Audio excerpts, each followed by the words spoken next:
ஆமென். ஹல்லேலூயா.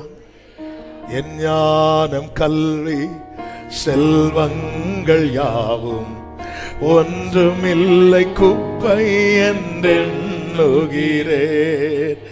என் ஞானம் கல்வி செல்வங்கள் யாவும் ஒன்றுமில்லை குப்பை என்றெண்ணுகிறேன்.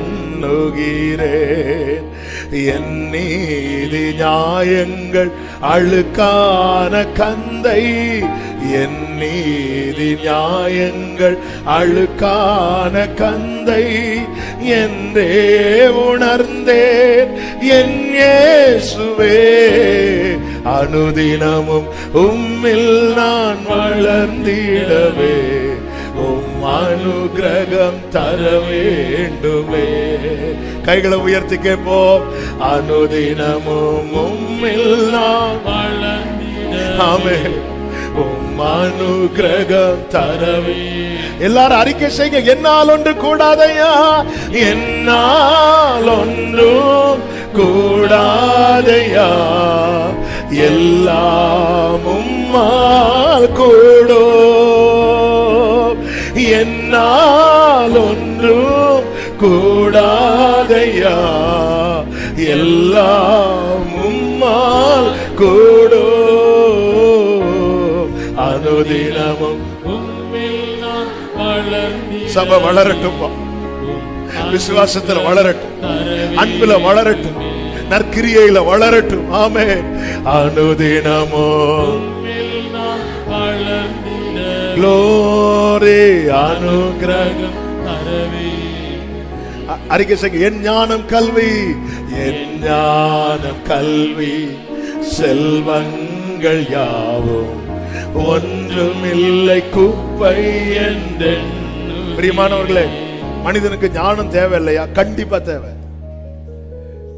கல்வி கண்டிப்பா தேவை, செல்வங்கள் கண்டிப்பா தேவை.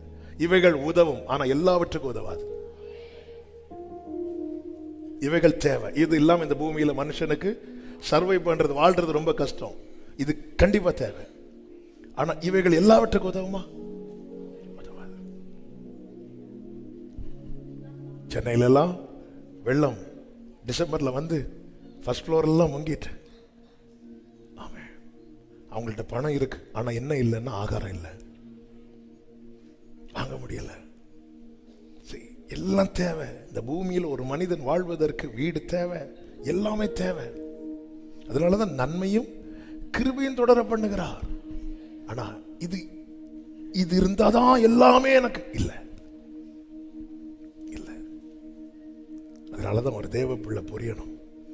என்னால் ஒன்றும் கூடாதையா, எல்லாம் உம்மால் கூடும். வாடகை வீட்டுல நிம்மதியா தூங்குறவங்க உண்டு, சொந்த வீட்டுல தூக்கம் இல்லாம தவிக்கிறவங்க உண்டு. ஆமென். தூக்கத்தை பணம் கொடுத்து வாங்க முடியாது. ஆமென்.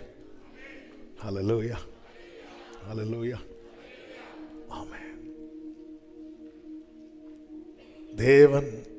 தேவனுடைய தயவு. நம்ம பல இடத்துல கர்த்தரை நம்புறோம், ஆனா நம்மளை வச்சு நம்புறோம். அதான் விஷயம். எனக்கு இத்தனை வயசு ஆயிட்டு, இதே இது முந்தி சொல்லியிருந்தா. போன வெள்ளிக்கிழமை இந்த வார்த்தையை ஆண்டவர் செய்திக்கு முன்னாடி சொல்ல வச்சாங்க. ஆகார் கர்ப்பவதியா இருக்கும்போது சாராள் கொடூரமா நடத்தினதும் ஆகார் என்ன பண்ணிட்டான்னா வீட்டை விட்டு ஓடி எங்க போய் உட்கார்ந்துருக்கிறாங்க? ஒரு நீரூற்றண்டையில் 16வது அதிகாரம் அதனுடைய 6வது வசனத்துல ஓடி போகிறாள். 7வது வசனத்துல சூருக்கு போகிற வழி அருகே இருக்கிற நீரூற்றண்டையில், அப்போ கரெக்டான பிளேஸ்ல தான் போயிருக்கிறான். கர்த்தர் சொல்ல இருக்காத, நீ கிளம்பு, போ போ போ, நீ அவகிட்ட அடங்கிருன்னு சொல்லிட்டு திருப்பி விட்டு, அங்க நீங்க பாத்தீங்கன்னா இஸ்மவேல் பிறக்கிறான். ஈசாக்கு பிறந்ததுக்கு அப்புறம் கொஞ்சம் அங்கிருந்து சாராளும் இஸ்மவேலும் அனுப்பிவிடப்படுகிறார்கள். இப்பொழுது பெயர்சபா வனாந்திரத்தில் ஒரு கிளாஸ் தண்ணி கூட கிடைக்காம சுற்றி திரிகிறாள். சுட்டி திரிந்து உக்காந்து ஓன்னு அழுறா. என்னெல்லாம் நினைச்சு அழுதுருப்பா. ஒன்று, பிள்ளை இன்னும் கொஞ்ச நேரத்தில் சாக போறான்.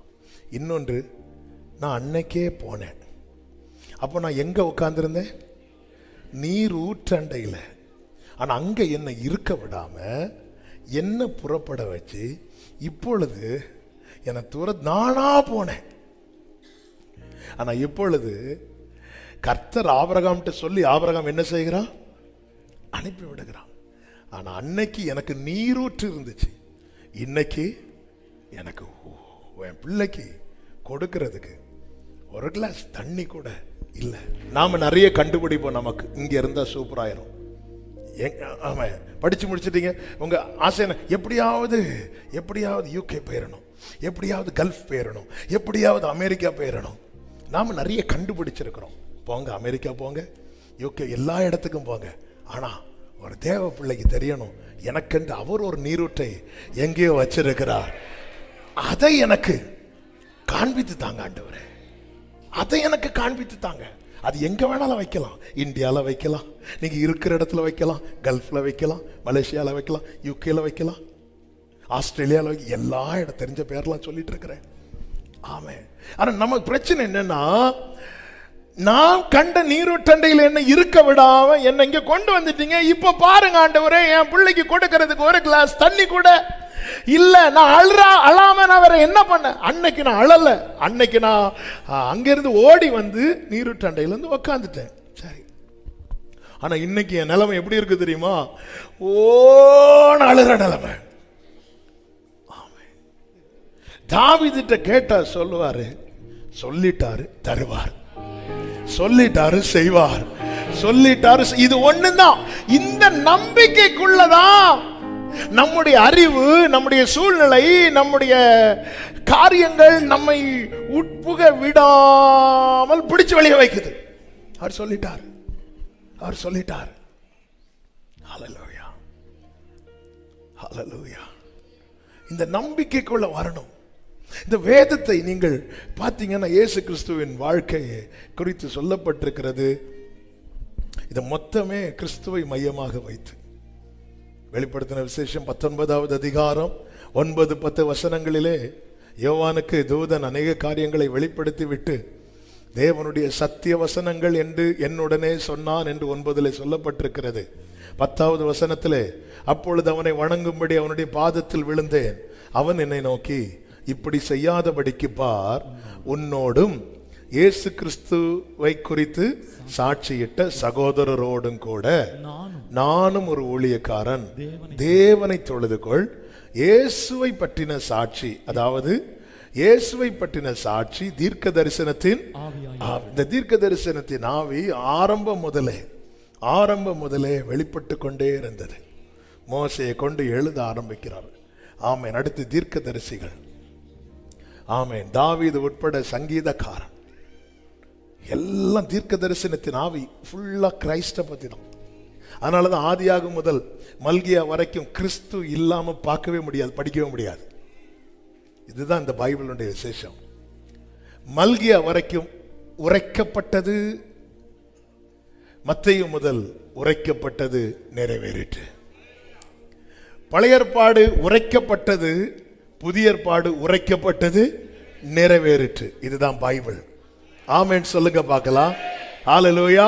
ஒருவரை குறித்து ஆமென் சிருஷ்டிப்பின் ஆரம்பம் முதல் உரைக்கப்பட்டு கொண்டே இருந்தது. மல்கியா வரைக்கும் கிறிஸ்துவை குறித்த தீர்க்க தரிசனம் உரைக்கப்பட்டது.